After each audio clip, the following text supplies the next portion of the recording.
எல்லா லைனில் நான் இல்லாத லைனும் இல்லையே நினச்சி பாருங்கள். டைரக்ஷனில் இருக்கேன், கதை வசனம் எழுதியிருக்கிறேன், பாட்டு எழுதியிருக்கிறேன், பாட்டு பாடியிருக்கிறேன், எவ்வளோ கிட்டார் வச்சுருக்கிறேன், மியூசிக் டைரக்டராக இருந்து 180 படம் 160 படம் வரைக்கும் பண்ணியிருக்கேன்.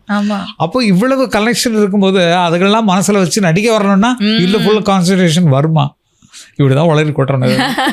இப்போ நீங்க சொல்றப்போ இது வந்து ஒரு கிராமத்துல இருக்கிற ஒரு கதை. அப்போ வயசானவங்களோட வாழ்க்கையெல்லாம் அங்கே எப்படிப்பட்டதா இருக்கும்னு நான் இருந்து பார்த்துருக்கவேன் அப்படின்னு சொன்னீங்க இல்லையா?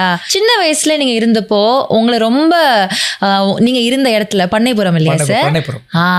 அங்க வந்து உங்களுக்கு ரொம்ப உங்களுக்கு பிடிச்ச மனிதர்கள் இன்னைக்கும் என் நெஞ்சுக்கு நெருக்கமானவங்களா இருக்காங்க. அவங்க நம்ம என்னைக்குமே அவங்களை மறக்கவே மாட்டேன் அப்படின்னு இந்த மனிதர்கள் மேபி உங்களோட ரிலேட்டிவ்ஸா இருக்க வேணும்னு அவசியம் கிடையாது. வெளியில இருந்த மக்கள்ல ரொம்ப பிடித்தமான நெஞ்சுக்கு நெருக்கமான மனிதர்கள் அப்படின்னா யாரை சொல்வீங்க சார்?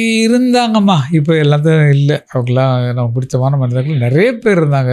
இசையில் மியூசிக்கில் ஆர்வம் உள்ளவங்க. நாங்கள் எங்கள் வீடு எப்படின்னா ஒரு சாயங்கால நேரம் ஆனால் நாங்கள் வந்து ஹார்மோனியம் எடுத்து வச்சுட்டு பாடிட்டு நானும் பாடிட்டு எங்கள் அண்ணன் பாடிட்டு இருப்போம். முன்னால் ஆட்கள்லாம் வந்து வீட்டில் உட்காந்துருவாங்க, அது பாட்டு கேட்டுருப்பாங்க. இது டெய்லி நடக்கும் எங்கள் வீட்டில். டெய்லி கச்சேரி நடக்கும். கச்சேரி கேட்குற மாதிரி ஜனங்கள் வந்துடுவாங்க. அப்படி வாழ்ந்தவங்க.